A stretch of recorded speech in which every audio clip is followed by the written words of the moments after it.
Hello, seja muito bem-vindo ao nosso Pod de Negócios. O que você tá achando desse cenário aqui? Diferente, né?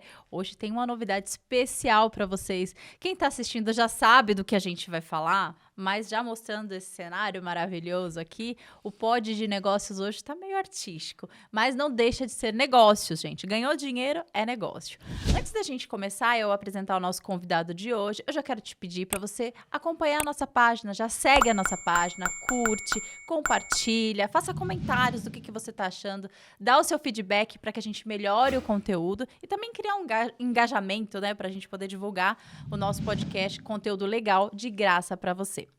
Hoje, o nosso convidado, eu sou fã dele, fãzaça dele já, e é um prazer estar aqui hoje no estúdio dele, gravando uma entrevista com uma pessoa que já trabalha desde os 15 anos nesse ramo. E diferente de outros músicos, ele só vive de música, não faz mais nada. Desde os 12 anos ele já estuda canto e começou a lecionar com 15 anos e hoje só vive de música. Eu estou falando de Renatinho Max. Seja muito bem-vindo, Renatinho, ao nosso podcast. Prazer estar aqui com vocês, obrigado pelo convite. Eu espero que tudo que a gente possa falar aqui possa ser válido para transformar a nossa vida em primeiro lugar e a de quem estiver assistindo. Isso. A intenção do nosso podcast, Renatinho, é monetizar mesmo a vida das pessoas. Vamos ganhar dinheiro. É ganhar dinheiro, mas tudo com propósito, né? Então, por isso que eu escolho convidados de nichos diferenciados, porque eu acho que é muito mais importante você ter o seu negócio com algo que você ama. Sim. Quando você tem propósito e ganha dinheiro com propósito, é muito diferente, né? Com certeza. Quando a gente faz o que a gente ama, não é trabalho, né? Isso. É diversão, eu me divirto fazendo a minha gostoso, música. Né? Sim, é diferente. sim. Bom, eu acho que quem vai te acompanhar, quem vai acompanhar nosso vídeo aqui, já deve te conhecer, mas eu tenho um público, né, diferente que não te conhece, Sim. então a gente queria começar lá do início, né, de como que foi essa tua jornada com a música, a escolha da música como negócio, porque a música, para alguns, é um hobby, então você já nasce meio que com um dom, né, já para esse lado da música. Mas você decidiu levar a música como um negócio para você, né? Monetizar mesmo esse teu dom. Então me fala, como que você chegou, como que foi a tua infância até você chegar nessa decisão de viver de música? Existe muito essa crença de que quem canta já nasce com uma voz bonita, né? Já tem uma super voz, e não foi o meu caso. Eu nunca fui um cara talentoso. Nossa, que babado. Nunca fui um cara talentoso. A minha mãe sempre foi cristã e me levava à igreja. Meu pai nunca foi cristão. Então, em casa, eu ouvia o samba e na igreja eu ouvia música cristã, música sacra, né? E assim foi até os meus 11, 12 anos de idade, que foi quando um amigo chegou em mim e falou: Renato, vamos fazer aula de canto? E eu falei: cantar não se aprende. Para você aprender a cantar, você tem que nascer de novo. Sim. E eu tinha essa crença, mas eu fui assistir uma aula. E na primeira aula que eu assisti, eu fiquei maravilhado, porque eu entendi que se eu repetisse aquele exercício 1 milhão de vezes, eu podia ficar bom. Então fez sentido pra mim, que dependia de mim ficar bom naquilo. E ali eu comecei a assistir às aulas e eu me lembro que esse professor de canto, meu primeiro professor de canto foi o Tom Carfe. Ah, não, você tá brincando. Sério. Nossa, você começou muito bem, né? O Tom tava no começo da carreira dele, tava no começo da jornada dele. E eu me lembro que ele olhou pra mim, assim, 1 mês depois, mais ou menos, e ele falou: Renato, tem um empresário aqui, um produtor, que tá precisando de meninos da sua idade pra fazer teste pra um quarteto. Você não quer fazer o teste? Aí eu falei, com 12 anos. E aí eu falei: quero. Mas você acha que eu passo? Ele falou: não sei, você tem que fazer. Acho que o Tom viu mais o meu interesse do que o meu talento. Porque ele viu que eu fiquei felizão fazendo a aula. E eu lembro que eu fiz o teste com o produtor. E quando o produtor me ouviu, ele falou: Renato, cara, cantar você não canta. Ai. Se você quiser vir aqui sem compromisso, assistir os ensaios, pode vir. Porque o Tom falou que você é esforçado, que você tá afinzão e tal. Então assim, mas cantar não dá. Nossa. E aí eu fiquei muito chateado, fiquei muito imagino, triste. Mas eu entendia que eu não cantava. Eu era bem conformado, era bem resolvido comigo mesmo. Né, que você não no sentido de que eu não sabia, mas que eu queria aprender. E eu já estava indo para as aulas para aprender. Então eu falei: peraí, se ele abriu as portas aqui para que eu possa assistir os ensaios, eu vou vir. E eu comecei a assistir. Eu acho que o produtor achou que eu não ia. Mas eu comecei a assistir. Foi 1 mês, 2 meses, 8 meses. Só assistindo. Só assistindo. E aí, 8 meses depois, assistindo os ensaios, na véspera de um evento, um dos garotos ficou doente. Ia cantar no sábado, na sexta tava doente, não ia poder ir. O produtor olhou pro lado, olhou pro outro, só tinha eu. E falou, e aí, Renato, quer cantar amanhã? Eu falei, quero. Sabe as músicas? Sei. Sabe as letras? 8 Sei. meses já saber tudo, né? É, eu fui cantar, eu fiquei nervoso, errei tudo. Foi. Errei voz, errei letra, foi uma negação. Acho que foi uma das vezes que eu senti vontade de desistir. Porque uma coisa é as pessoas desacreditarem em você. Mas quando você não acredita em você, você quer parar. Mas será que não seria por uma autocrítica mesmo? Então, Ou é realmente porque... estava ruim? Não, quando eu olhei pra minha trajetória, eu falei, peraí, eu tô há 8 meses fazendo isso aqui. Pra chegar no ao vivo e esquecer a letra, pra esquecer voz, acho que eu não nasci pra isso. Mas era mais nervosismo, né? Foi nervosismo, foi uma combinação, foi um combo. Uhum. Eu também era muito imaturo, tecnicamente, vocalmente, e por aí vai. E aí foi assim um baque pra mim, mas eu não parei. Eu continuei assistindo. Eu fui entrar no quarteto com 14 anos de idade. Então eu fiquei dos 12 aos 14 assistindo. E foi a minha escola, foi o meu processo, foi o tempo que eu precisei para entender algumas coisas a respeito da música. E eu acho que nesse processo, pessoas que estavam próximas a mim visualizaram em mim alguma evolução. Porque eu realmente não era assim um cara... Sempre gostei de cantar, cantava na igreja, mas é uma coisa muito sem compromisso.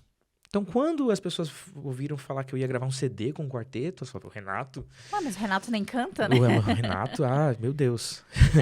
E aí, foi nesse quarteto que eu tive a oportunidade de entrar no estúdio.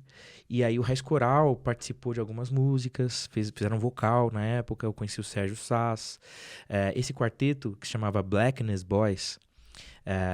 o produtor desse quarteto colocou a gente numa coletânea, e nessa coletânea tinha o Leonardo Gonçalves, tinha o Isabê, que é um outro grande cantor, tinha o próprio Raiz Coral, enfim, tinha uma galera muito forte ali cantando. Mas então não foi um CD inteiro, vocês gravaram uma faixa para uma coletânea. Nós gravamos o CD do Blackness Boys, que foi um CD inteiro, mas antes desse CD, nós participamos de uma coletânea chamada Black Soul Dream.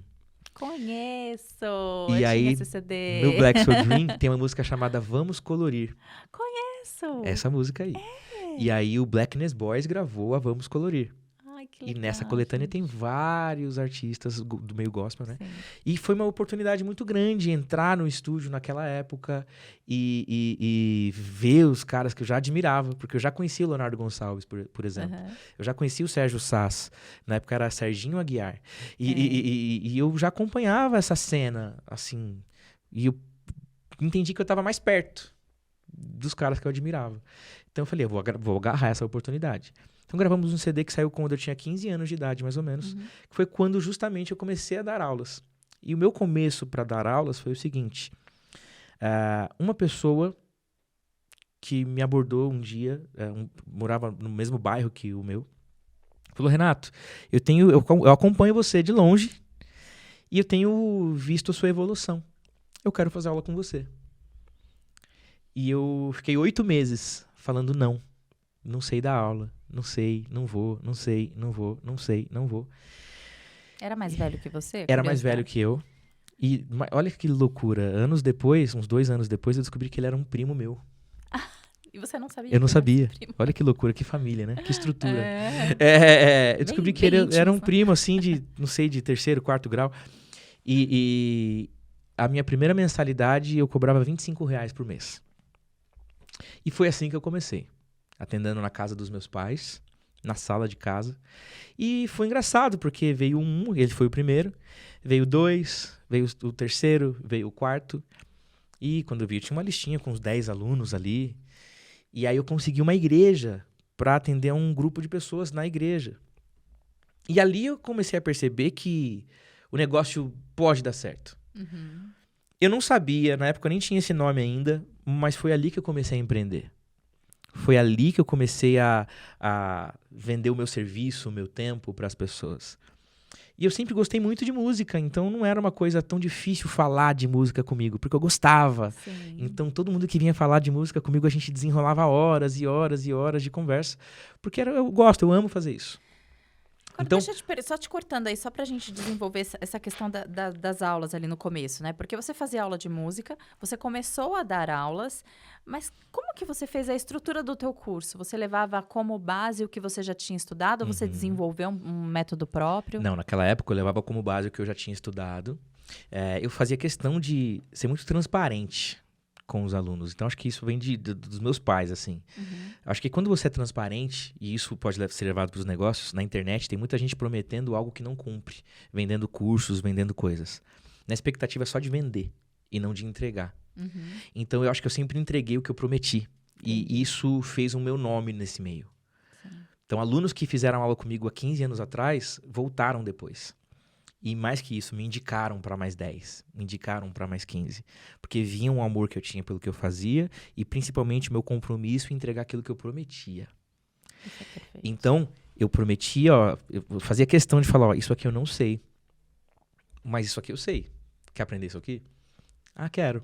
Tá satisfeito para você? Tô. Vamos lá, então. Então, eu nunca tive medo de falar, eu não sei. E até hoje, tem muitos alunos que, dentro da técnica vocal, existem várias áreas. Do rock, por exemplo, eu não domino. Renato, me ensina a fazer drive. Eu não sei. Eu sei fazer. Eu fiz aula com um cara chamado Ariel Coelho. É o gênio do drive do Brasil. Mas eu não sei ensinar. Eu aprendi a fazer, mas eu não sei ensinar. Porque existe toda uma ciência por trás disso. Toda uma seriedade, uma parada que eu indico para outro profissional. Mas existem coisas a respeito do canto, por exemplo, falando mais complexo aqui, os melismas, as escalas, os ornamentos. Isso eu penso que domino. Com limitações também. Sim. Mas eu tenho uma experiência muito mais profunda nessa área. Eu vou saber destrinchar ela musicalmente, tecnicamente, interpretativamente e passar panoramas que vão ajudar o aluno a visualizar isso de níveis iniciantes até o avançado. Mas isso é uma coisa muito interessante, Renato, porque nem todo mundo é especialista em tudo. E quando você é especialista, né, quando você sabe tudo, você não sabe nada, né? Então é importante você ter um desenvolvimento em alguma área, né? E ser sincero, porque quando você é sincero, você tem uma fidelização do teu público, né? Sim. Quando a tua máscara cai, né? Não, eu sei, e aí você vai fazer e não sabe, você perde a fidelização, né? Então acho que é isso, é eu poder falar pro aluno, tem muita coisa que eu não sei também, eu sou um aluno também. Tô aprendendo também. Então, eu acho que eu comecei muito nessa direção. Então, como que eu trabalhava? Eu falava, eu não sou um cara tão avançado. Eu sou iniciante, tô começando agora. Mas, eu sei essa escala, eu sei esse exercício, eu sei isso, eu sei aquilo. E as pessoas, elas gostavam. Então, eu falava, vamos lá. Foi nessa época que eu comecei a estudar piano. Então, eu comecei a me desenvolver ali, estudar um pouco de música. E hoje, pro método que eu tenho, eu entendo que foi fundamental essa jornada. Sim. Porque hoje, para organizar a vida do aluno, o que eu entendo? Eu entendo que um bom cantor ele se divide em 3 pilares. Técnica, que tem a ver com autoconhecimento, teu corpo, como que é o meu músculo vocal, ele se alonga, ele relaxa, é melhor cantar com ele tenso ou relaxado. Então, cada aluno precisa reconhecer o próprio corpo e cantar de forma saudável. Isso é técnica. Musicalidade não tem nada a ver com técnica. Um pianista tem musicalidade, sem cantar. Um violonista tem musicalidade, sem cantar. Musicalidade é inteligência musical. É você entender a matemática que é a música. Então, na música tem várias fórmulas. E você precisa estudar essas fórmulas, que são as escalas, as harmonias. Isso se entende, se compreende, melhora-se o ouvido, não a voz. Sim. A técnica e a musicalidade, quando se unem, formam um bom cantor. Só que aí não para por aí, porque aí tem o terceiro pilar que, na minha opinião, é o mais importante, que é a interpretação. A técnica vocal e a musicalidade nada mais são que ferramentas para que o indivíduo emocione a outras pessoas. Então, se eu estou cantando com técnica, mas eu não estou levando nada de sentimento para outra pessoa, eu só estou deixando de fazer o principal, que é levar emoção. Eu estudo técnica para emocionar. Eu estudo música para emocionar.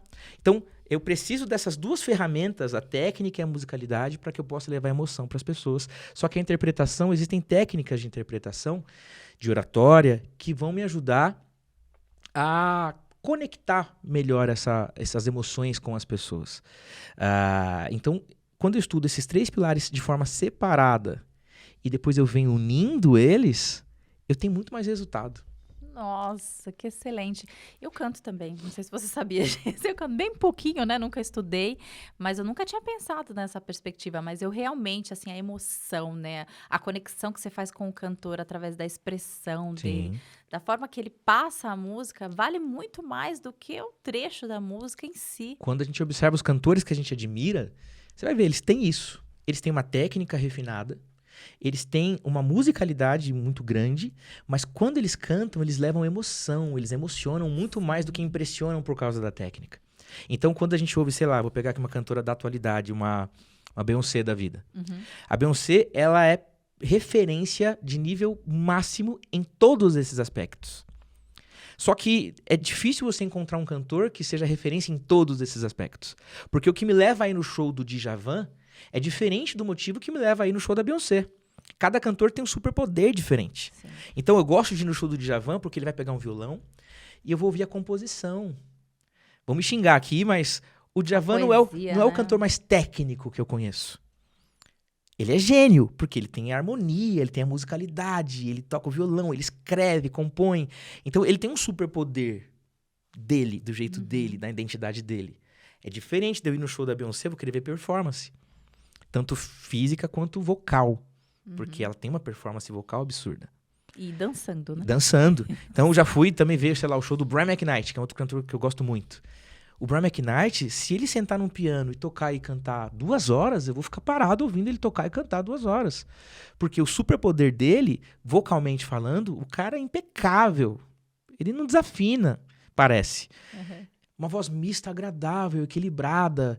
Teve música que eu vi, eu já fui em 3 shows dele, sou fã.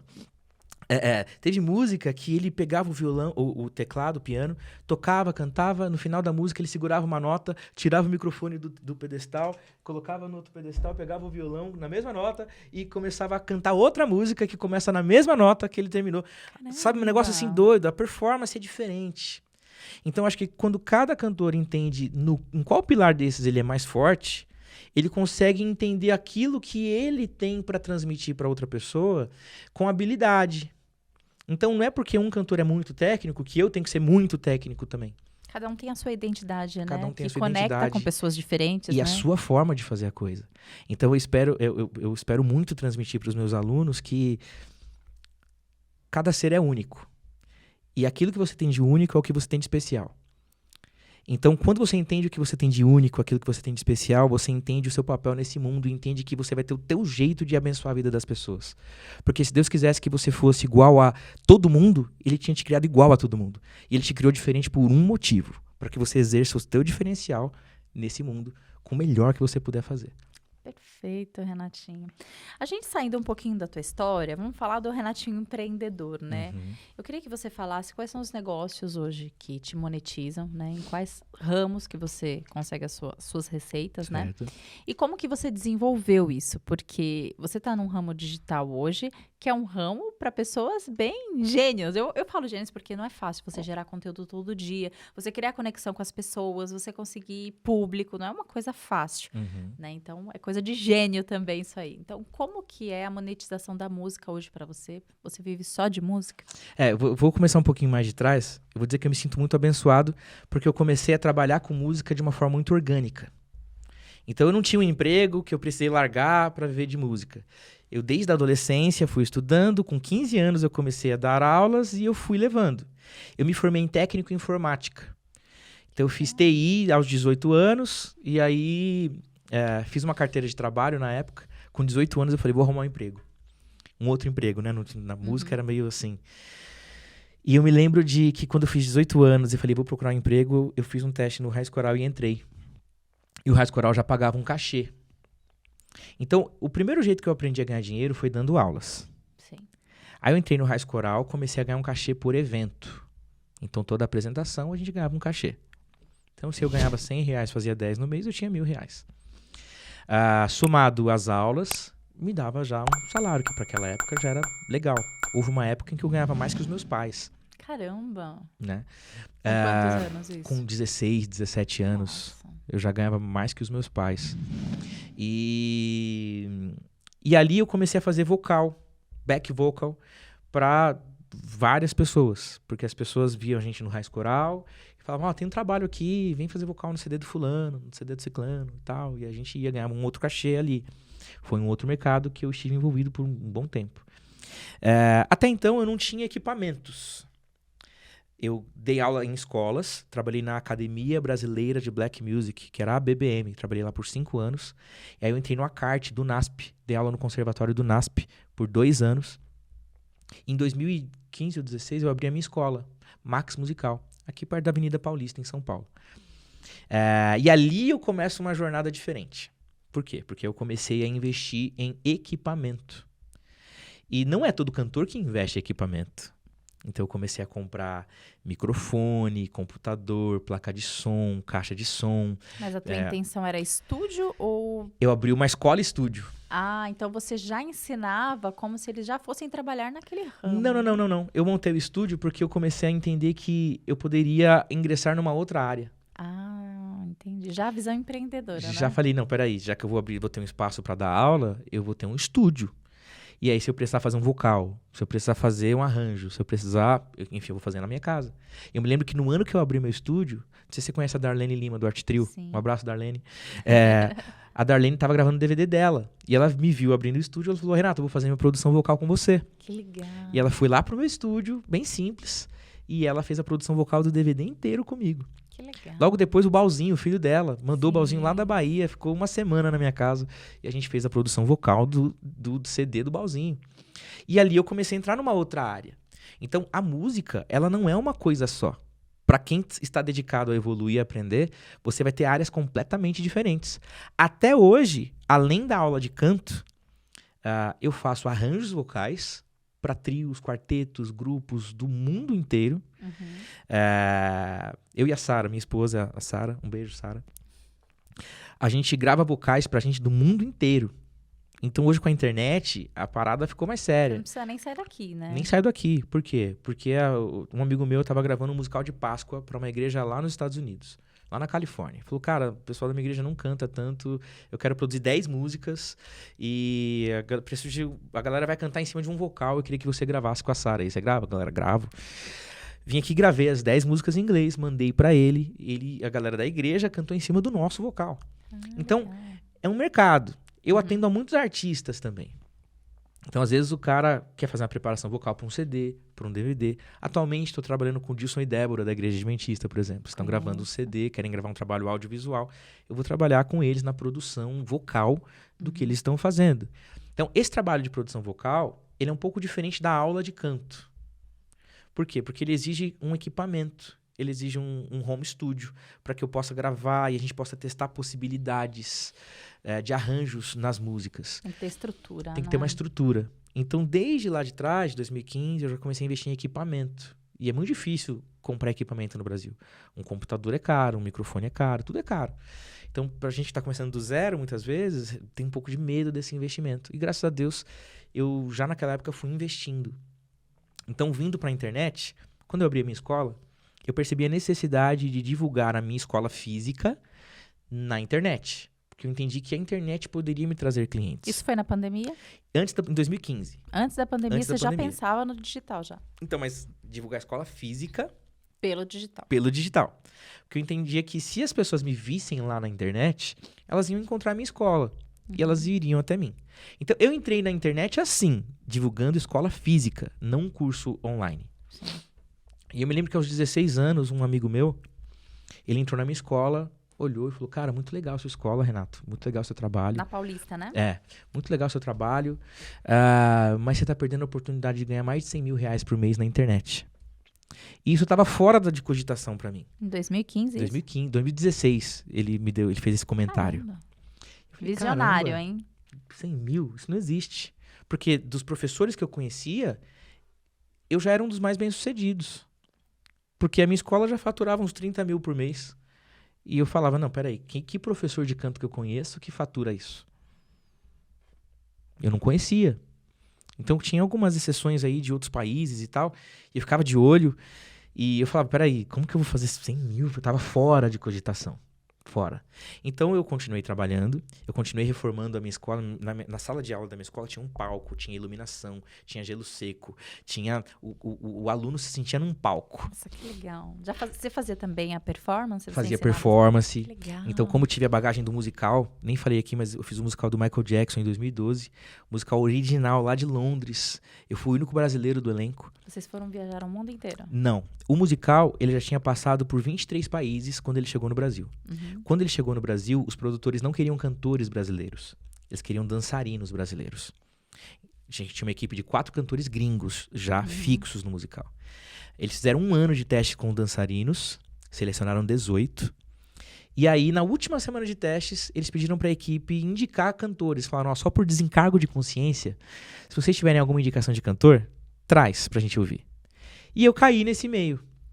Caí nesse meio. Na época eu tinha atendido a Simoni, sabe, do Balão Mágico? Sim. E a Simoni me indicou pro teste. Falou, Renato, tem um teste aqui pra você fazer. Eu falei, vou. Foi meio no susto. Mas eles me ouviram e gostaram. E eu acabei passando. E aí eu entrei no elenco principal. Que legal. E eu fiz aqui... Foi 1 ano envolvido com musical aqui no Brasil. A gente passou por São Paulo, Rio de Janeiro e Brasília. Mais de 100 mil pessoas assistiram o espetáculo. Que delícia. Então foi muito legal. Essa experiência deve ter trazendo uma visão diferente com relação à performance pra você, né? Furou uma bolha. Vi que eu tava numa bolha gigante, assim, enrustida já dentro de mim. E furou completamente. A gente estava até essa comentando sobre essa questão religiosa, Renato.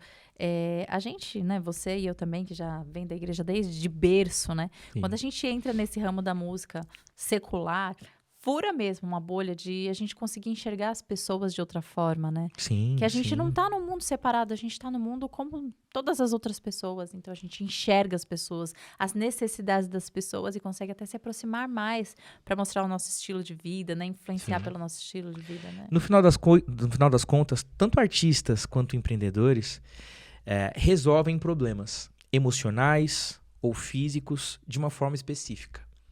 Então, uma grande empresa arrumou um jeito de resolver uma dor de alguém com uma ferramenta ou com uma ideia.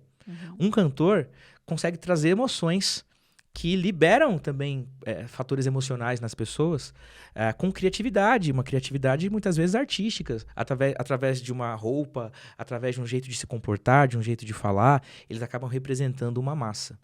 E para que você chegue nesse seu jeito de fazer as coisas, você precisa acreditar em você. E o que eu estava falando aqui sobre igreja e tal, é que a igreja acabou trazendo alguns medos para mim. Então eu lembro que com 6 anos de idade, eu tive uma pequena crise de ansiedade. Porque um dia eu fui num culto e o pastor estava pregando sobre luz e trevas. Santo e profano. Aquela coisa que não se mistura. E eu me lembro que isso ficou na minha cabeça, o pastor dizendo assim, ó, tudo que for trevas na sua vida, você tem que afastar, você tem que ficar longe. E eu me lembro que naquele dia, isso ficou na minha cabeça. E minha mãe era um pouco mais tradicional, né, na igreja e tal. Eu não tinha liberdade para falar algumas coisas. E ao mesmo tempo, meu pai não era cristão, então também não tinha, assim, tanta abertura para falar de algumas coisas. Eu me lembro que eu cheguei em casa aquele dia e meu pai estava fumando um cigarro, tomando uma cerveja, ouvindo um samba. E eu comecei a pensar que meu pai estava sendo usado pelo inimigo para me afastar dos caminhos de Deus. Nossa. E eu me lembro que eu fiquei ansioso. E eu fiz uma mochilinha pensando em fugir de casa. Então eu entendi hoje que, assim, no auge da minha inocência, com 6 anos de idade, aquilo não me fez bem. Por mais que exista uma forma de interpretar, né? Aquilo não me fez bem naquele momento. Você criou uma percepção do teu pai que não era ideal para aquele momento. Exatamente. Eu criei uma percepção do meu pai que não era ideal para aquele momento. Eu fiz uma mochilinha e eu me lembro de ter ido pro portão de casa e com o coração acelerado, pensando, será que eu vou? Será que eu saio? Será que eu fico? Porque meu pai está sendo usado pelo inimigo e eu vou crescer aqui, nesse ambiente. E meu pai nunca abusou de mim. Meu pai é um amor de pessoa. Né? Eu amo meu pai demais. Você tá maluco? E ao mesmo tempo eu já sabia do amor que eu tinha pelo meu pai. Porque eu pensava, eu amo meu pai. Uma confusão mental com uma criança de 6 anos. Total. Né? Então eu lembro que após esse episódio, eu cresci muito introspectivo, muito tímido. Muito difícil de me comunicar, querendo muita aprovação dos outros. E eu fui um adolescente tímido. Eu fui um adolescente intimidado. E eu não sabia por que eu gostava de cantar, porque eu não tinha tanto talento pra música. Eu fui descobrir por que eu cantava com mais de 20 anos de idade. E eu entendi que a música me ajudava a expressar emoções que eu não conseguia expressar falando. E eu descobri isso depois de adulto. Então eu cantava e não sabia por quê. Várias vezes eu tentava fazer algo com a voz, ou conhecia uma pessoa que nunca tinha estudado canto na vida e cantava horrores, cantava muito. E eu que treinava, não conseguia fazer o que aquela pessoa fazia. Eu me perguntava, caramba, mas será que é pra eu cantar mesmo e tal? Então depois de adulto eu entendi que a música me ajudava a me expressar. Porque eu era tão tímido, eu não conseguia falar. Se você me desse um tapa na cara aqui agora, eu ia pedir desculpa pra você. Desculpa. Eu não ia ter atitude. Então mudou a tua vida totalmente, né? E nesse Completamente. musical, eu imagino, né? Nesse musical que você teve acesso a outras pessoas, a outro mundo, Sim, né? sim. Muda a percepção total Fiz aulas de canto com musical, fiz aulas de teatro, tinha até coach financeiro. Que legal. Assim, foi uma parada bem surreal, assim, bem grande, que eu nunca tinha sonhado, imaginado que eu poderia viver uma coisa E dessa. nessa época do musical, você já estava com estúdio? Não, não. Você não Lá tinha a atrás. escola? Não, foi eu dava aula também? para outras escolas. Entendi. Então, voltando aqui pro digital, né? Eu comecei a divulgar minha escola física na internet. Fiz isso por alguns anos. Um amigo meu entrou na minha escola, falou, você tá perdendo a oportunidade de ganhar 100 mil reais por mês. Eu fiquei imaginando isso, não consegui desenvolver. Em 2018, por intermédio desse mesmo amigo, que é o Thiago Fonseca, um grande amigo meu, eu falei, vou tentar então fazer alguma coisa na internet. Aí o que eu fiz? Eu fiz uma turma no Facebook. Eu falei, vou fazer uma turma no Facebook. Quem quiser participar, manda mensagem aqui e tal. Essa turma vai ser num grupo privado e vai custar R$150 por mês. Vai durar 1 ano. Nossa, que ousado, porque geralmente começam lançamentos com algo gratuito, não? Fui assim. Por quê? É o seu jeito, né? Foi do meu jeito. Eu consegui 90 alunos. Nossa. Então, com uma turma, toda quinta-feira, às 9 da noite, eu entrava pra dar aula. Eu já ganhava mais de 12 mil reais por mês com uma turma. Quase a metade do que você rendia no estúdio. Você entendeu? Aí eu falei, opa, tem E era uma vez aqui. por semana? Uma vez por semana, toda quinta-feira às 9. Online? Online. E eu fiquei 1 ano com uma turma.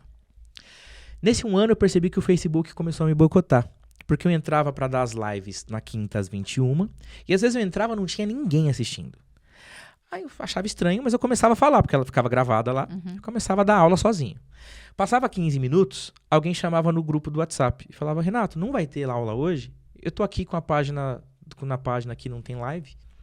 Caramba. O Facebook parou de entregar as minhas lives dentro de um grupo privado quando ele percebeu um padrão. E aí eu fui abrir uma segunda turma. Eu falei, bom, vou ter que contratar uma plataforma. E eu contratei uma plataforma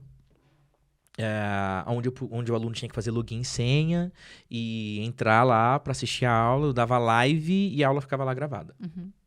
Então eu montei uma segunda turma dessa forma já, num ambiente privado.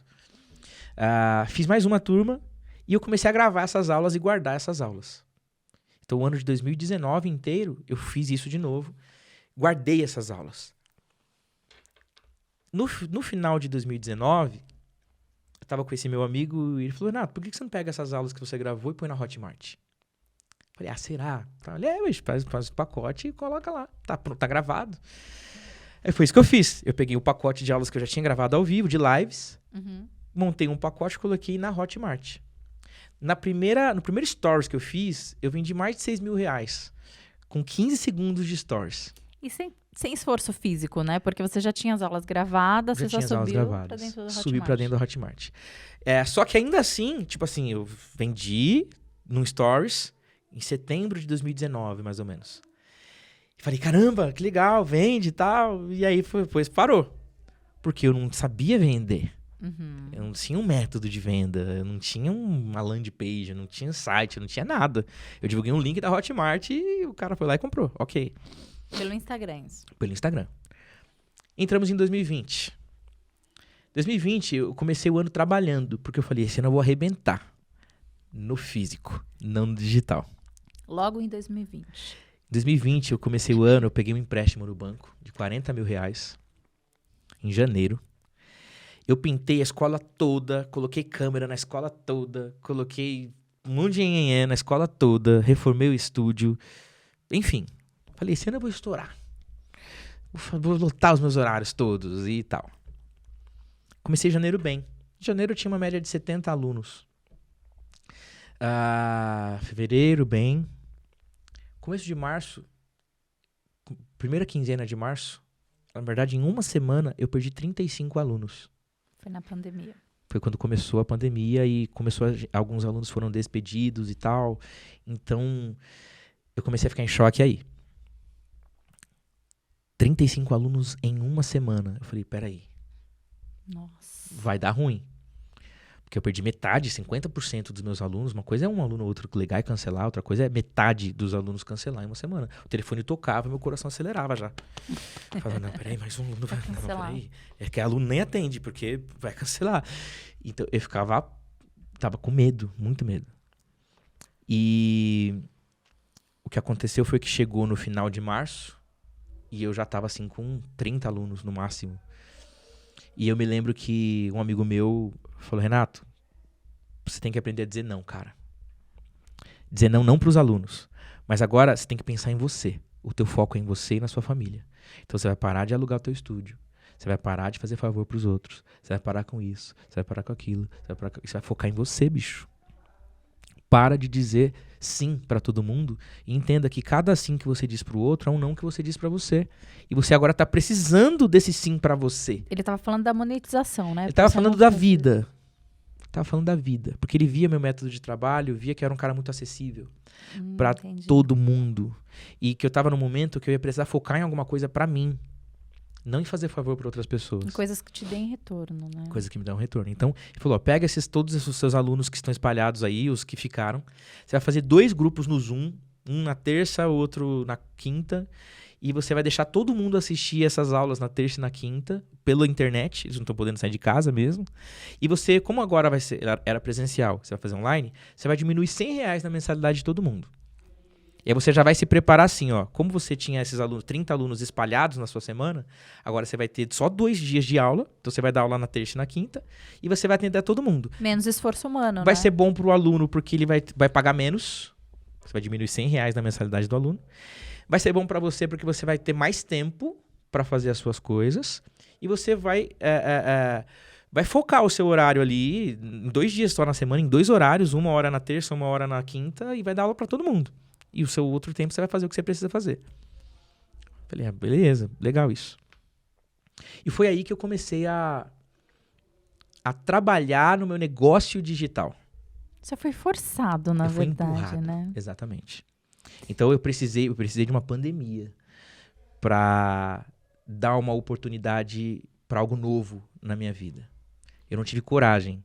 Né? Eu queria vir aqui e falar, não, eu fui corajoso, eu larguei tudo, eu fechei a minha empresa. Não foi esse o meu caso. Mas, Renato, você concorda comigo que esse tipo de tragédia, vamos dizer que foi uma tragédia, né? A pandemia, ela descobre as pessoas, né? As pessoas que já são descobertas. São pessoas que, quando acontecem essas coisas, ou elas se derrubam, né? Caem, se entregam, e as que falam, não, eu tenho uma oportunidade aqui, eu vou fazer alguma coisa. E quando a gente tem família, que esse é um assunto que eu acho muito legal, quando a gente tem família, a gente é meio que obrigado a ter forças, a ter coragem para fazer as coisas funcionarem, né? Sim. Então a pandemia, ela trouxe isso, das pessoas criarem coragem de onde não tem, para as que realmente são fortes, e aí com a família a gente se obriga a ter uma receita. Eu olhava para minha filha, eu olhava para minha esposa, eu falava, peraí, tenho que fazer alguma coisa. Parar eu não posso. Então eu me lembro no dia 14 de abril, né, depois de março ali, no dia 14 de abril, eu comecei a colocar um plano em prática. Então eu fiquei umas 2 noites sem dormir, assistindo aula. Você não teve uma mentoria pra isso, né? Eu tive um amigo que sempre falava, Renato, você precisa fazer isso, você precisa fazer aquilo, mas pra fazer eu precisava estudar. Ele não fazia pra mim. Entendi. E tá certo. Ele me dava a direção. Eu falava, você precisa fazer um site, você precisa pôr o seu produto ali e você precisa fazer o tráfego. Faz lá. Meu Deus, como é que faz? Então, tráfego, que é isso? Eu comecei a estudar isso nessa época e foi como eu falei, eu confundia tudo. Eu não sabia a diferença de... Quando eu falava landing page, esses termos, né? Eu ainda não sei qual é a diferença de landing page para site. Qual que é? Já landing page, o site, normalmente, você vai ter um arroba teu. Que nem o Vocal Pro, eu tenho o meu site. E a raiz desse site, o HTML, ele é completamente desenvolvido para minha necessidade, feito à mão. Uma landing page, você contrata um serviço que já tem um esqueleto pronto. Você troca a foto, troca o título e pronto. Você tem ali página personalizada para você, que é muito mais fácil de fazer. Então, modelinho, né? Nessa época, eu não tinha um site. Eu fiz uma landing page, contratei um serviço. Na época, não lembro qual serviço que eu contratei. Mas consegui criar minha landing page sem identidade visual. Coloquei lá um símbolo que eu peguei da internet, um negócio que eu peguei daqui, meio sem pé, sem cabeça. Mas que tinha as informações que o aluno precisava saber. Quanto tempo o curso durava, o que era. Fiz um vídeo meio que apresentando o curso, coloquei lá. Então, assim, meio feio. Mas, Renato, eu vou te falar uma coisa que eu falo assim para as pessoas, e uma coisa muito importante. Às vezes a gente se prende de começar algum negócio, começar alguma forma de lucrar, né, de ter dinheiro, porque a gente acha que não tem ferramentas. Eu não tenho expertise, Sim. eu não tenho ferramentas, eu não tenho dinheiro. Vão criando bloqueios. Mas o importante é começar com o que você tem nas mãos. É isso. E aí você vai testando, você vai validando cada passo e vai aperfeiçoando, né? Sim, sim. Exatamente. Você tem que fazer o que você quer com o que você tem para você chegar onde você precisa. Perfeito. Precisa usar o que você tem. Se é um celular, é um celular. O valor do celular, ele é de acordo com quem usa. Se eu achar que não tem efeito nem usar, ele não vai valer nada. Agora, se eu fizer uma selfie aqui e começar a cantar uma música, ele já começa a valer alguma coisa. Por quê? Porque eu vou estar mostrando para as pessoas, com a qualidade que eu tenho, do jeito que eu tenho, aquilo que eu posso fazer. Então, ideias não realizam sonhos. O que realizam sonhos são ações. E eu preciso ter ações constantes, ações pequenas, todos os dias, para que eu possa construir com as ideias os meus sonhos. Frequência, né? Frequência, atitude, ação.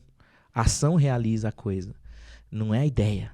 Então, o que eu mais vejo hoje é um monte de gente cheia de ideias. Renato, podia fazer aquilo ali, podia fazer aquilo ali. Tá, mas você faz o quê? Qual é a atitude que você toma com relação à sua ideia, né? Internet tem um monte de profissional em tudo, um monte de crítico em tudo. Mas quando você entra no Instagram do cara que te criticou, você vê que ele não tá na lida. Ele não tá fazendo nada. Então, eu na prática, né, eu aprendi a trazer isso pra minha vida. No canal do YouTube, na internet, eu tenho muitos haters, muitos críticos. Muita gente fala mal do meu trabalho. É sério? Muita gente. Eu lembro que o primeiro vídeo que eu fiz pro YouTube, eu demorei muitos anos pra fazer vídeos, viu? Uhum. Eu lembro que quando começou a surgir o YouTube, alguém falou pra mim, Renato, abre um canal no YouTube. E eu falava, eu não tenho uma boa câmera. Aí fiquei 1 ano trabalhando, comprei um celular. Renato, por que você não tem um canal no YouTube? Porque quando eu vou gravar o áudio, o cachorro late, fica uma coisa meio feia. Por que você não... Eu falava, não tenho áudio. Trabalhei 2 anos, comprei um computador, comprei uma placa de som, comprei um microfone. Renato, por que você não abre um canal no YouTube? Porque eu não tenho uma iluminação, a pele não fica boa, não sei o quê, não sei o quê. Então, por 8 anos, eu arrumei uma desculpa. Colocando bloqueios. Né? Até eu entender que era só medo. Era só medo. Do julgamento? Medo do que as pessoas iam dizer, medo do que as pessoas iam pensar, medo de não ser aceito.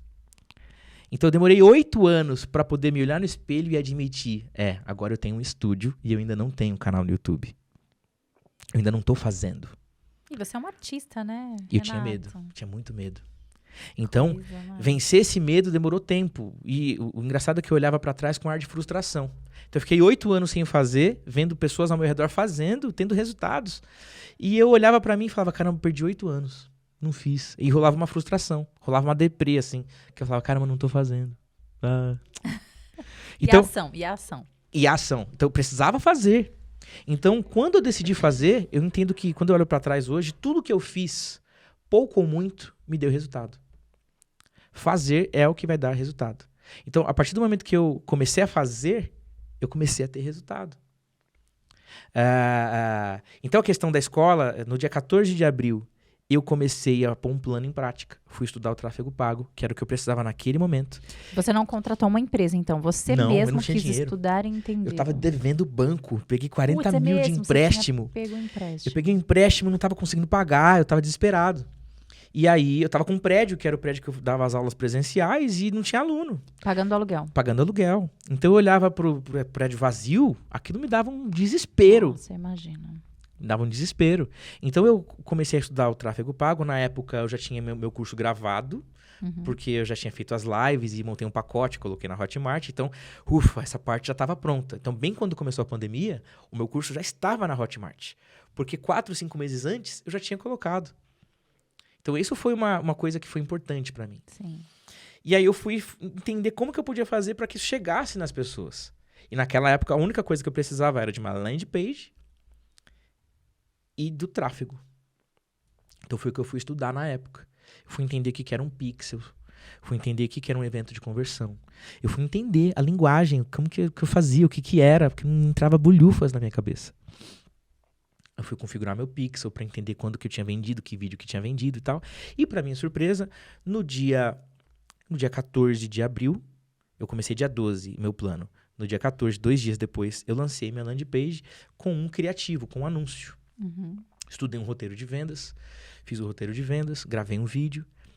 Uma outra coisa interessante, toda essa parte de logística, na verdade de estrutura, para gravar, né, um vídeo, a galera tá vendo o vídeo aqui agora, precisa de uma câmera, precisa de um equipamento. Quando eu comecei a minha escola física, eu já tinha entendido que eu precisava ir para a internet. Então, graças a Deus que antes eu já tinha comprado uma câmera, eu já tinha comprado uma iluminação, eu já tinha investido no meu estúdio, então eu já tinha uma certa qualidade na hora de capturar essas minhas imagens. Eu já tinha aprendido a editar um vídeo de uma forma simples, obviamente. Então, eu já tinha esse ferramental, porque eu já tinha aprendido a fazer isso há algum tempo atrás. Então, eu gravei esses vídeos para a landing page, para fazer os anúncios, e no dia 14 de abril eu comecei a pôr um plano em prática. Do dia 14 de abril até o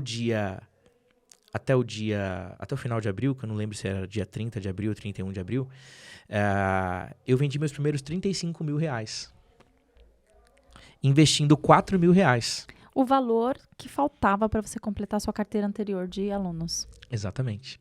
Eu investi 4 mil reais e foi muito gradual, porque eu coloquei 100 reais, vendeu 2, 3 cursos. Aí eu falei, opa, tá vendendo, eu vou dobrar 200 reais e foi vendendo mais cursos e foi muito intuitivo. E esse curso que você vendeu foi o curso da Hotmart que você Isso, tinha gravado do o Facebook. Vocal Pro, que já era meu método, que vendo até hoje.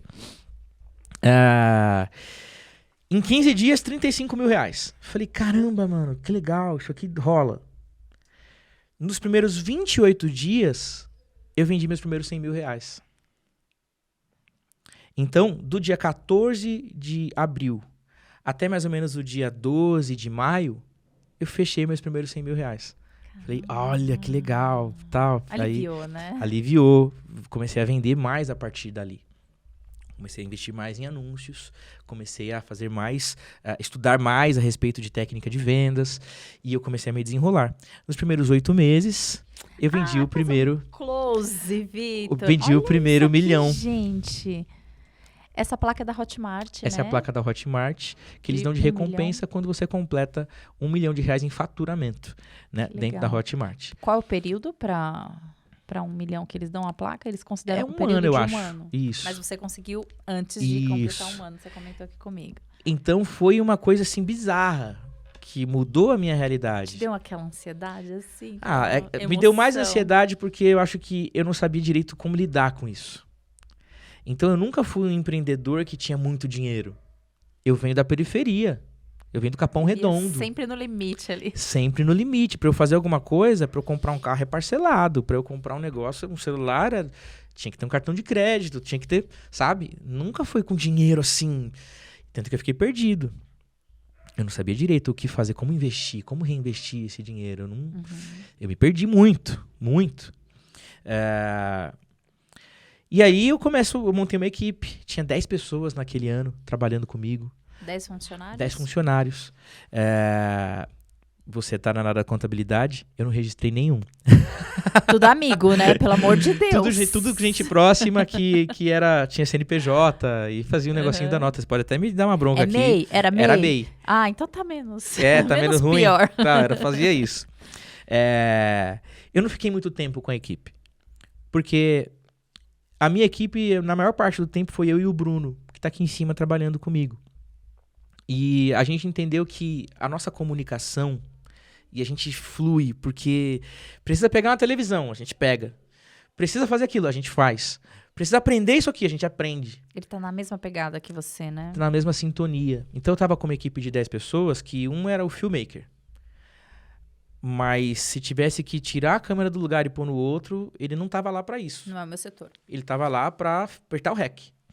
Então, essa dificuldade eu encontrei com a equipe. De poder encontrar pessoas dispostas pelo todo. E falar, precisa de fazer isso aqui. Quem pode fazer? Aí eu posso, vamos lá. Então, eu sou esse cara. A gente tá falando do Reset. Pra quem não sabe, o Reset é uma ONG que eu e um pastor Irã, a gente criou essa ONG. E na ONG, eu carrego caixa nas costas. Na ONG, eu toda sexta-feira monto e desmonto um palco. Eu sou hold, eu sou cantor e eu sou o que precisar ser em prol da ONG. Ponto. E acabou.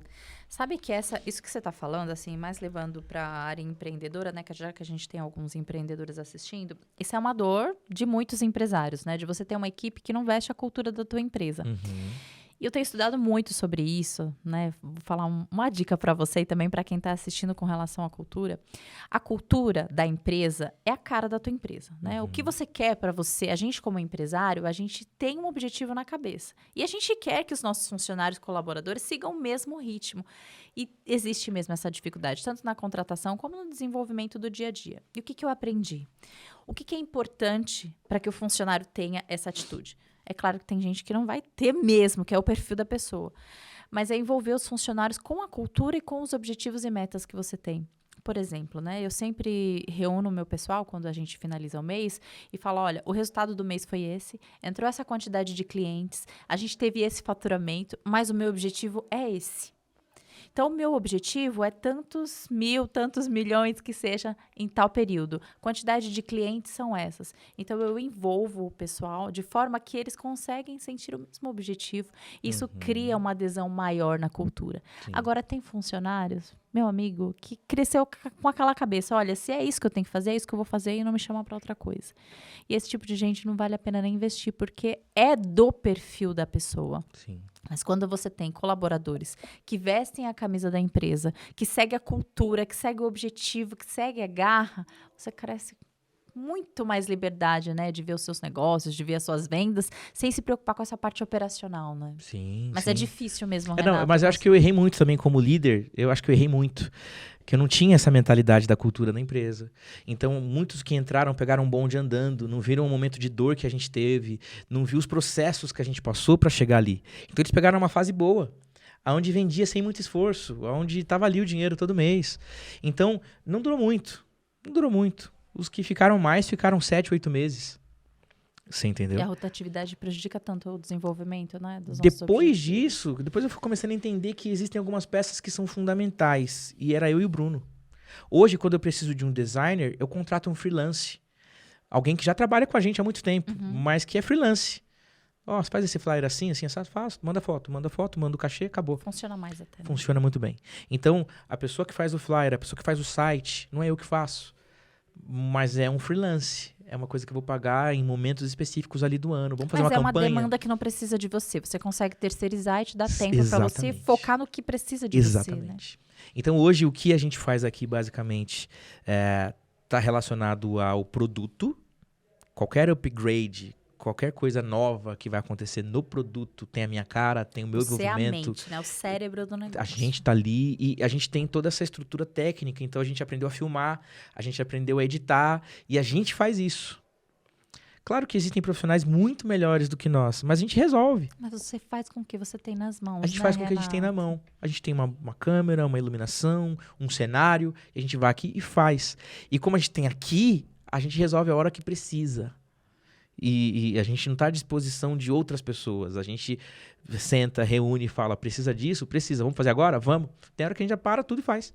Que legal. Entendeu? Então, é sobre isso. Eu tenho aqui uma pessoa que eu posso contar, que é um braço para mim, uma pessoa que me ajuda muito. E outras partes são freelance e a gente vai esporadicamente contratando durante o ano. Então, hoje a gente está aqui, em 2020, eu já mudei da Avenida Paulista, ali do Vila Mariana, para a Avenida Angélica. E eu comecei a entender que eu não dependia mais de um ambiente físico.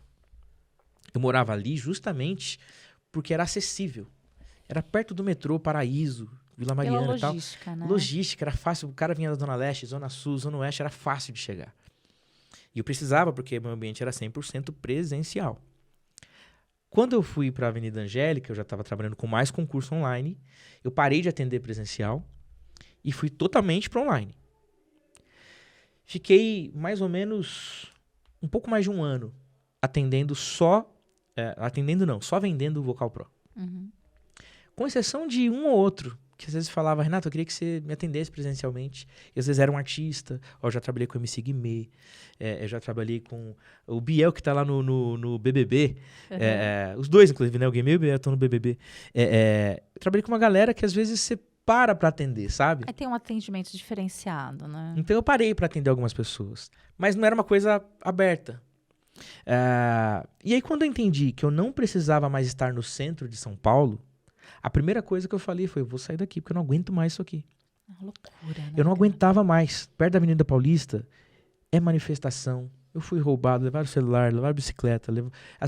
É insegurança. É muita gente. Então, se você não tem um motivo real para morar ali, você não vai querer morar ali, porque, sabe, às vezes você trabalha ali, então você precisa estar ali perto e o trânsito de São Paulo não dá.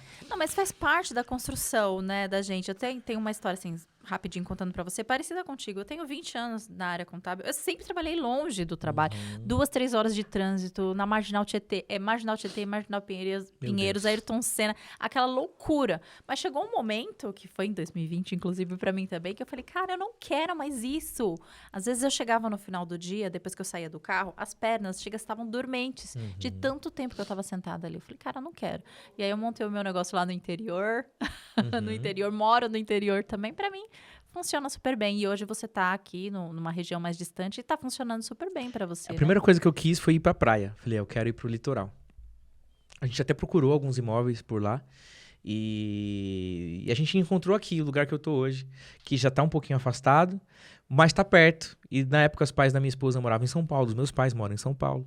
Então a gente pensava, bom, pra visitar, pra ver, pra não cortar o contato e tal, é melhor estar um pouco mais perto. Então a gente encontrou aqui, encontrou conforto aqui, segurança, e a gente gosta muito daqui. Nossa, eu entrei aqui, eu fiquei encantada, assim, né, com a natureza, com o que tá envolto, né, pra cuidar da sua filha. Muito, muito. Aí, quando eu marquei contigo, né, que você falou assim, Adel, eu não vou conseguir ir no teu estúdio, né, gravar com você, mas eu faço de tudo pra não sair da minha casa. Eu não achei ruim não, tá, porque eu gosto de sair também, mas quando eu cheguei aqui, eu comentei com o pessoal, falei, agora eu entendi por que ele não sai daqui, porque realmente é um lugar maravilhoso, mas, por né? incrível que pareça, é mais pelo tempo. Então, às vezes, pra eu ir... algumas pessoas já me chamaram pra ir em outros podcasts e tal. Eu tenho que separar o dia. Ah, é verdade. Eu tenho que separar, falar, não, peraí, então eu vou parar de fazer isso aqui, porque aí vai ser 2 horinhas pra ir, aí vou lá, vou gravar, aí vou almoçar, aí vou parar, não sei o quê, mais 2 pra voltar, vou chegar à noite. Então, aí eu perco o dia. É verdade.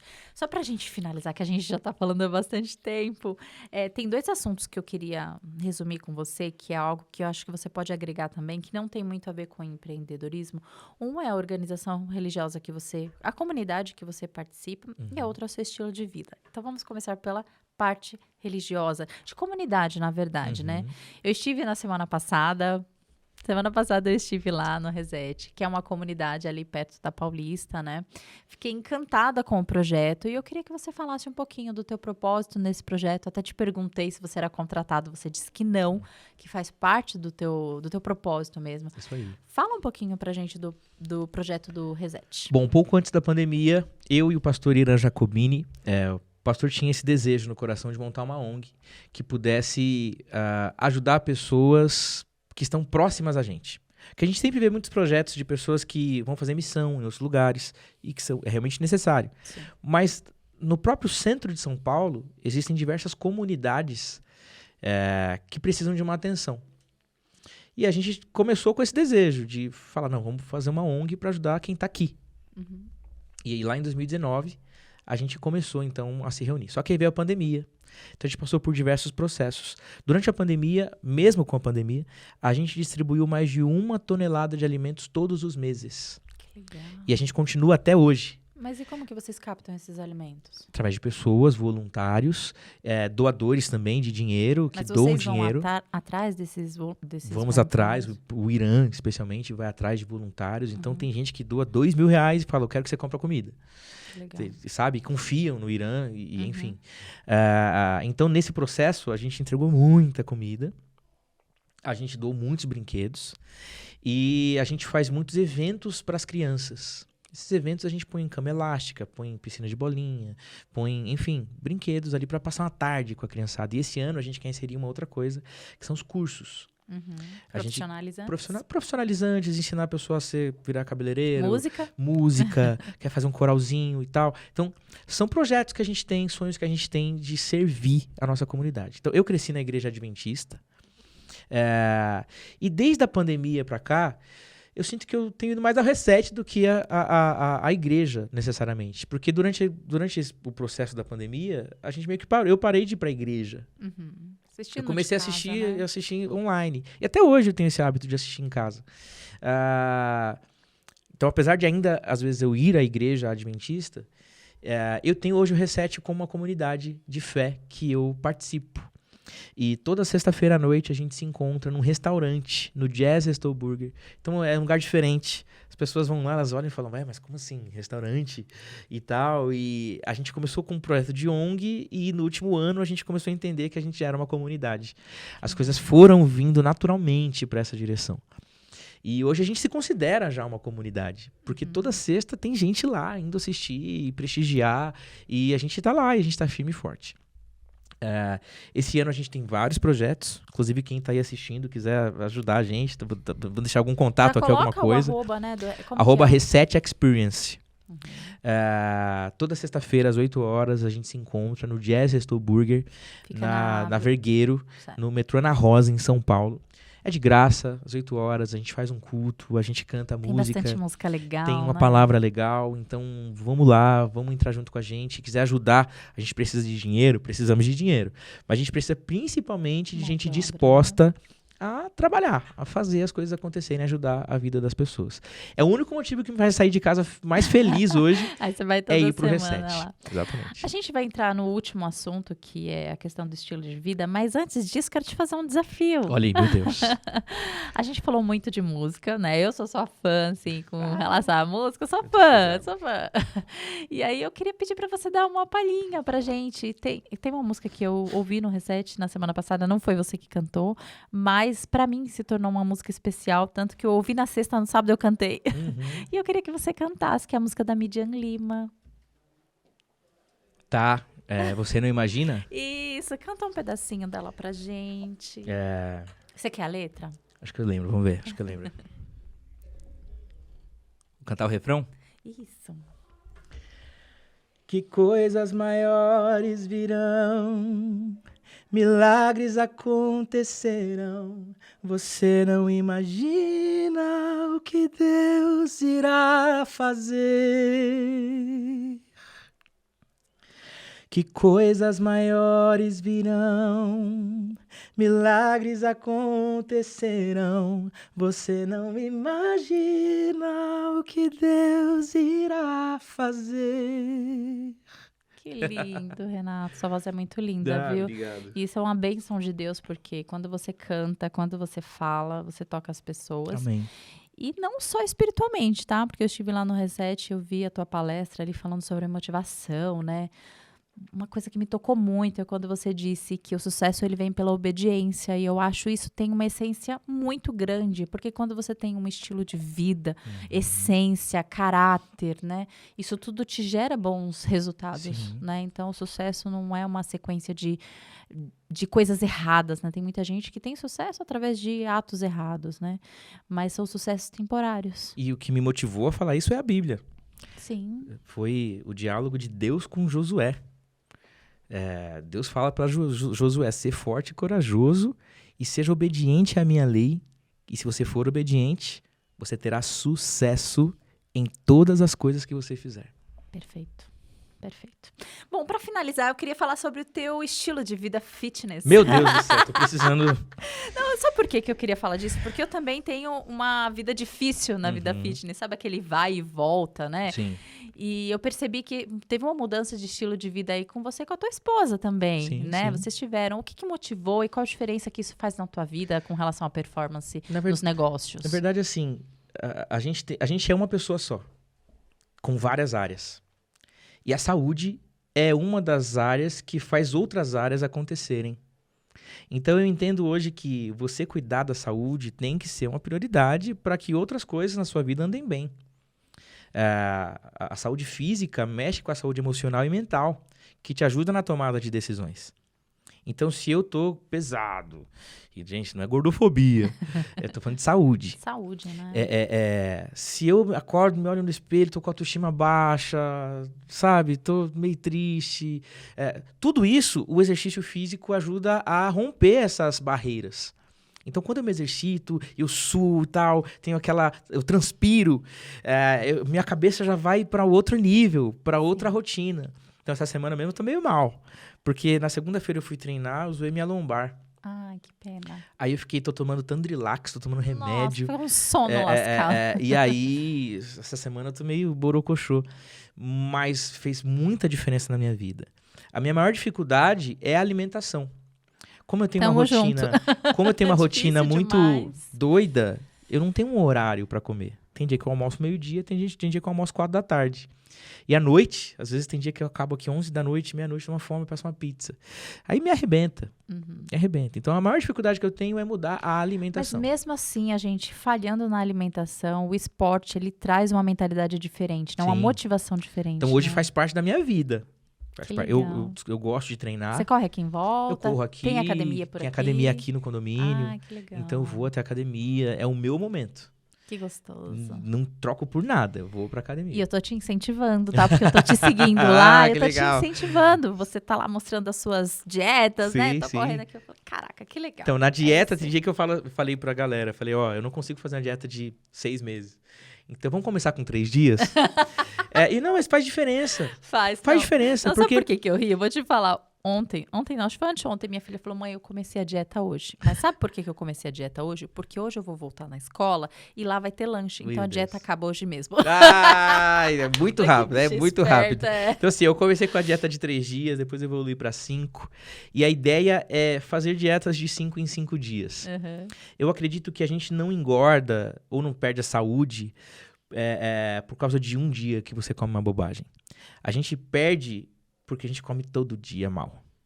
Então, se 5 dias na semana, por 6 meses, eu conseguir uma regra e abrir pequenas exceções de forma moderada, eu não acho que é isso que vai... Te fazer engordar, né? Você entendeu? Então, se você estabelece uma rotina de treinos e você estabelece uma rotina de se alimentar direitinho 5 dias, no sábado à noite você tem uma refeição meio zoadinha e moderada. No domingo, no almoço ali com a família, você vai comer uma macarronada, um negócio ali um pouco mais pesado. Eu não acho que é isso que definitivamente te engorda. É isso aí. Perfeito, Renato. Ai, que legal. Uma conversa tão gostosa. Eu adoro fazer podcast. A gente acrescenta tanto na nossa vida, sabia? Sim. Eu vou levar um pouco de mim, E eu ou vou um pouco levar de também, você, com e você vai certeza. levar um pouco de mim. Eu vou fazer umas perguntinhas pessoais, só que tem uma regrinha, tá? Tá. É um bate-bola, então é uma frase no máximo para a resposta dessas Meu perguntas. Deus. Tá bom? Essa é fácil. Você tem uma autoestima alta? Tenho. Importante. Segunda pergunta que tem a ver com a sua esposa. Você já fez alguma loucura de amor? Já. Pode completar, até uma frase. Eu gravei um Que a gente clipe ficou pra ela. curiosa. Foi isso. Que lindo, muito romântico, uma boa. Uma pergunta mais cabeluda. Você já dormiu sem tomar banho? Já. Já? Já. Nossa, você falou com uma Já. convicção que eu tô achando que foi mais de uma vez. Gente, aqui onde eu moro faz um frio. É. Agora tá calor. Aham. Mas no meio do ano, no inverno, quando faz frio, aqui já chegou a fazer tipo 2 graus, Nossa. 3 muito graus. Tipo, aqui é menos 4 graus de diferença do que em São Paulo. Sim. Ainda tem a sensação térmica, né? Então tem dia que às vezes eu tô no sofá ali, sei lá, num final de semana, tô vendo um Netflix e tal, e dá aquele sono. Só amanhã. Atire a primeira pedra, quem nunca É fez. verdade, Renato. Uma perguntinha mais atual. Você dorme com o celular ao lado da cama? Durmo. Isso é benéfico pra você? Não. Assim, hoje, ainda abro parênteses, que eu tenho todas as notificações do meu celular desativadas. Ah, legal. Então, ó, daqui desde o começo não tem notificação. Legal. Então, a minha esposa fica doida, porque ela manda mensagem pra mim e eu não vejo. Aham. E é algo que eu tenho estimulado em mim de não ficar olhando o celular. Porque teve momentos em que o celular ele te mostra, né? Ó, você ficou tantas horas no celular. E aconteceu comigo do celular me mostrar que eu fiquei 10 horas. 10 horas no celular. Se você ficou acordado 12, 10 horas. E eu achei isso Nossa. o cúmulo. Eu falei, peraí, 10 horas. Então, desde o ano passado, eu desativei todas as notificações. E eu busco, às vezes, deixar o celular longe de mim e tal. Então, eu deixo o despertador no meu celular, mas eu tenho me policiado muito em relação à muito minha importante. saúde. Uma dica bem legal isso aí. Você tem algum trauma? Tenho. Vários. Eu acho que, como eu citei, o medo, por exemplo, eu tinha muito medo. Eu fiquei muitos anos enclausurado em ciclos da minha vida, ciclos de mim mesmo, que eu demorei para resolver. E quando a gente tá dentro desse looping de medo, a gente não anda, a gente não vai para frente. Ou a gente até anda empurrado e não é o que poderia ser. Sim. Hoje eu até postei uma frase sobre isso. O medo, ele é importante. Ele é uma segurança, né, natural da vida, mas ele só é saudável quando ele não te paralisa. O medo instinto é importante É. porque ele te protege. Agora, quando você tem medo dos outros, né? Medo de pôr ideias em prática, medo de crítica, medo de pôr a cara na internet porque alguém que você nem conhece pode falar mal de você, você cria o medo do e se. E o e se não existe. O e se existe só na sua cabeça. Medo do julgamento de pessoas que não têm a metade dos seus resultados. É isso. Então, bem isso. Olha só a pergunta que tinha seguido que eu não tinha visto, né? Mas para você responder com uma palavra. Um medo. Medo. Aqueles... Um medo. Não, O medo. medo. Não. Um medo.